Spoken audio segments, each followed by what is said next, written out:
So guys, here's one of the hangars here that doesn't have a fence around it. There's power going to, well, there's power going to the pole, but there's no meter going.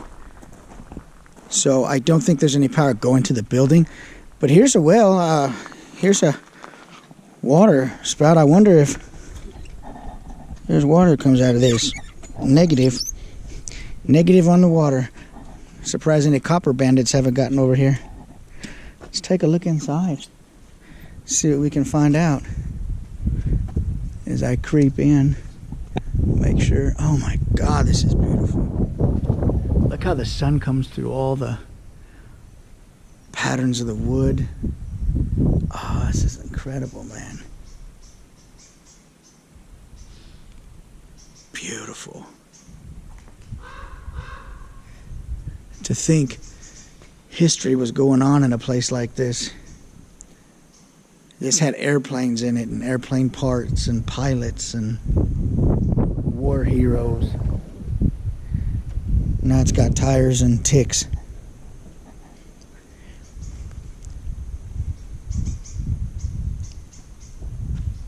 Maybe I'll score some owl photos if there's any owls hiding around here. That'd be nice.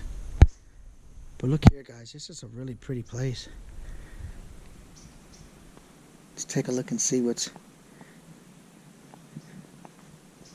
going on in here.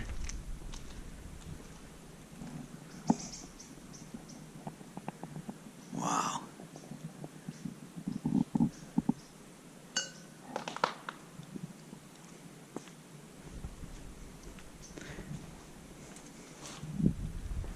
Oh, a tailgate for a truck. Okay. It's a Ford tailgate.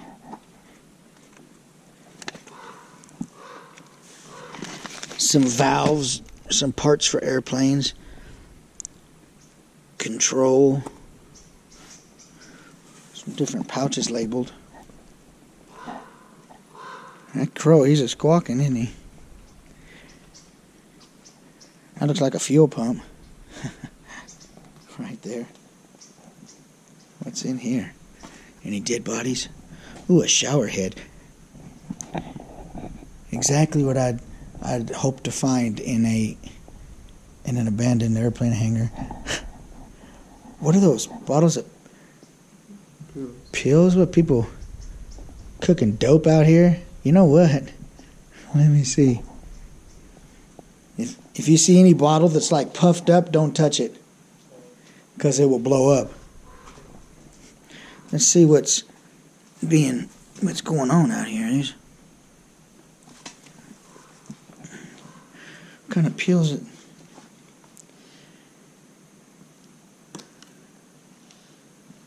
What does this say? This is. I wonder if people have come out here to cook dope or something, man. Chloroquine? Oh, people are coming out. Chloroquine, that's the thing that's in the news for the damn coronavirus. There's a whole bunch of these bottles. How weird. They're all empty. How weird. Lung support? What kind of weird stuff is that?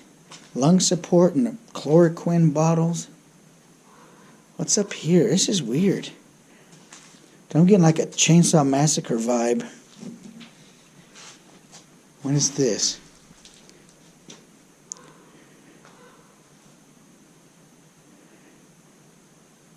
Acetaminophen. There's a lot of bottles of over-the-counter stuff here. I mean, my first thought would be people were making dope here, because you've got charcoal lighter. I don't know what these jugs are, but I'm not touching them. They could be somebody was out here doing a little shaky bakey. Sodium. Yeah, buddy. Hydrocodone. Oh my God. Oh, nuts. Hydrocodone. Somebody was having a good old time. This is nuts. Yeah, don't touch any of those bottles. That one, I don't know. I mean, my guess is they're making some kind of dope. I ain't touching none of it. Weird. We don't die from that. Yeah, let's look around here. Anyway, some really cool stuff.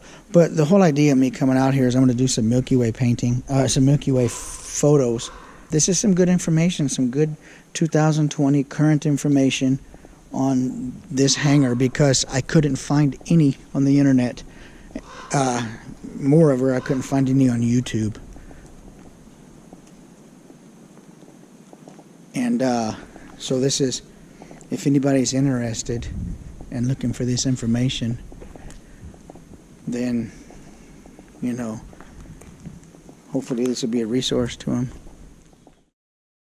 So let me go ahead and just say real quick, I'm trying to accomplish two goals in this video. I'm trying to show people who may have never been here or who want to come here the condition of it now, so they can see if it's worth coming out for, because it is a long way out in the desert. Second goal of the video, like I said, is I want to show you a Milky Way photo and how I did it from this location using a few different tools that, you know, like planitpro, and ways that you can plan out your Milky Way shot.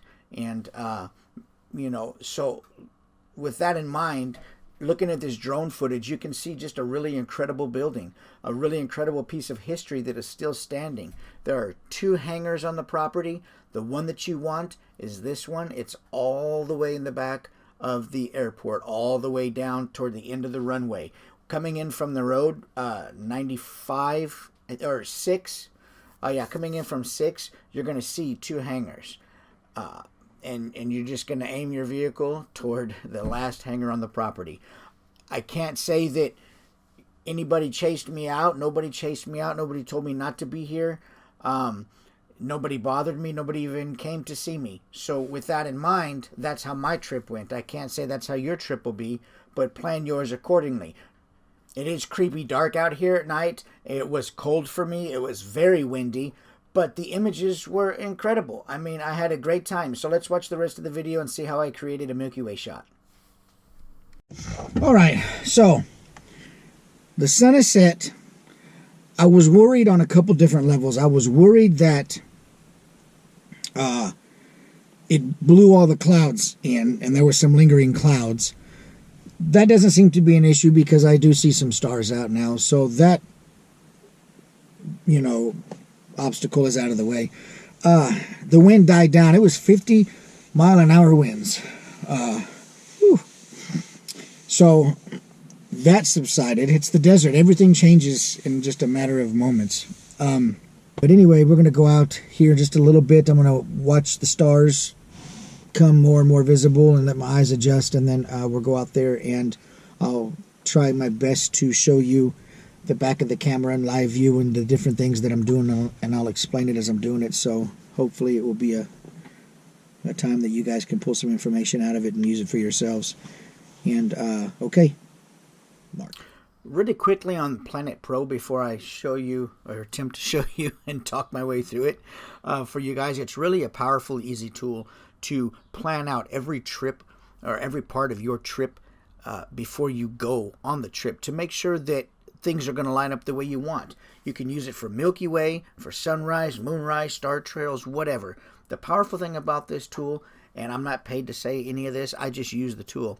You can plan your trip right to your exact footprint. Look up a spot on Google, enter that spot in to planitpro on the dates and times that you want to be somewhere, and see if the moon or the sun is going to set or the Milky Way core is going to be visible right from the location you want to be at. You don't even have to leave your home. You can plan your trips out perfectly and get the shot every time that you want. It's just an incredible tool, and you can use it on Android, which is what I use, because I'm not a sheeple.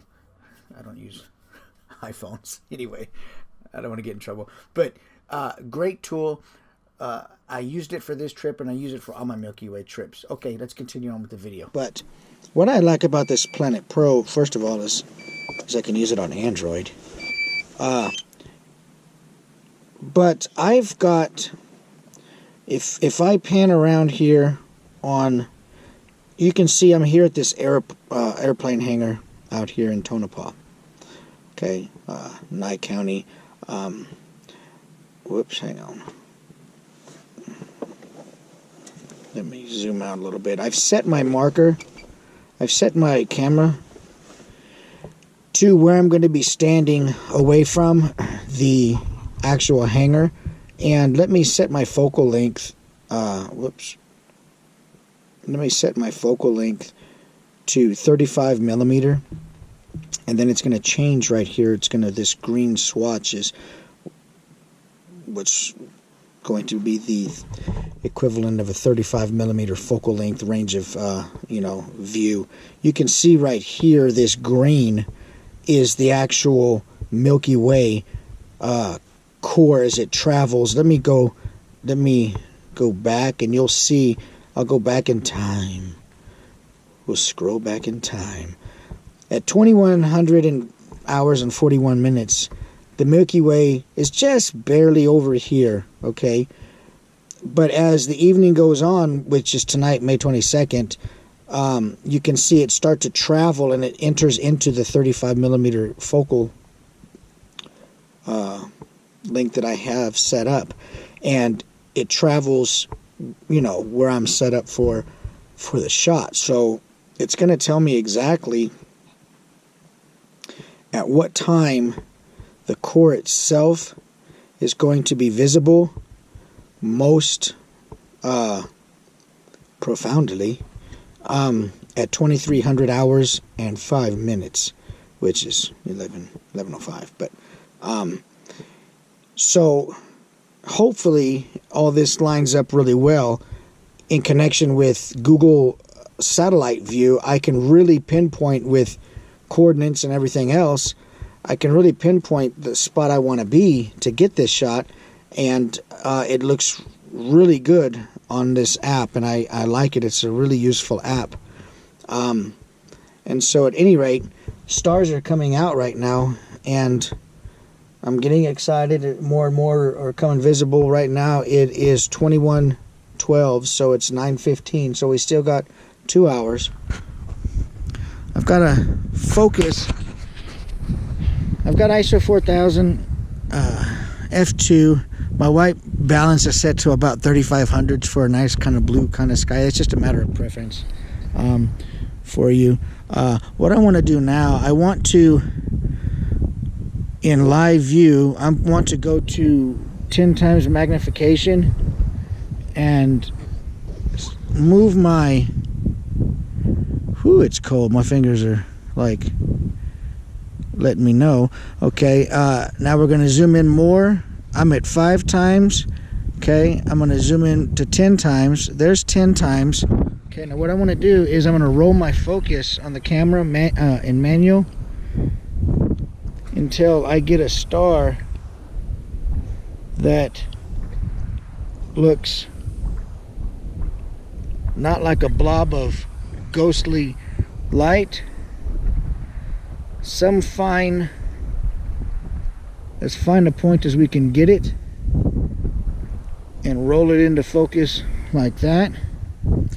Okay, now what I'm going to do, let's see if we can, so I just kind of roll it into focus till the star is sharp as it can be. Okay, let me adjust that a little bit more. It's hard because it's cold out here and I'm trying to do all this at once. Give me 1 second. Okay, I think that will be good right there. Now what I want to do is turn on the flashlight real quick. I'm going to grab my intervalometer and make sure everything is good. We're plugged in. Go ahead and shut it off. And I want to fire off 10 15-second images. There we go. I'm going to put my intervalometer down. Actually, let me grab it so it doesn't get blowing in the wind, and I'll log back on here in just a second. So, forgive me because I'm doing it kind of fast because it's freaking cold and my hands are a little bit shaking, but you can see my Milky Way here, the core. I did a stack of 10 shots that I'll, stack in Photoshop to lower my noise. Then I've got my foreground here. Look at this core, man. Let me zoom in on that bad boy. Sweet! How incredible is that? Okay, right on, guys. I'm gonna go because it's cold, and we'll holler at you in a bit. Okay, folks, so here I want to show you the reality of the Milky Way as seen by the naked eye. You can see in the upper left corner of the screen. That is an unedited, right out of the camera, Milky Way shot. The bottom right is the same shot. I just choose to adjust my color temp to make the sky a little cooler, and I do some minor adjustments in Photoshop. Maybe with, some curves, adjustment layers and stuff like that. Here's the unedited, right out of the camera. Beautiful shot. The Milky Way core is there. You can see everything just fine. I just personally prefer to bring my color temp down a little bit. It's all a matter of preference. I'm not going to tell you how to edit the photos, but you can see all the stars and the core and everything is right there. It looks really good. There's my van in the background. But the main thing is just to go out, have a tripod, get your camera, get you a fast lens, sit there, get your focus in live view, and take your picture. It's really not hard. Here's the edited version. My van is gone. There's the Milky Way core. Color temp is bluer. I like it like that. The building is bright. It's just a nice photo. So hopefully this helped you guys a little bit in seeing how easy it is to get a Milky Way shot. And then also for those who followed along this far just to see the Tonopah information, hopefully this helps you determine whether or not you want to go to this location. Take care, guys.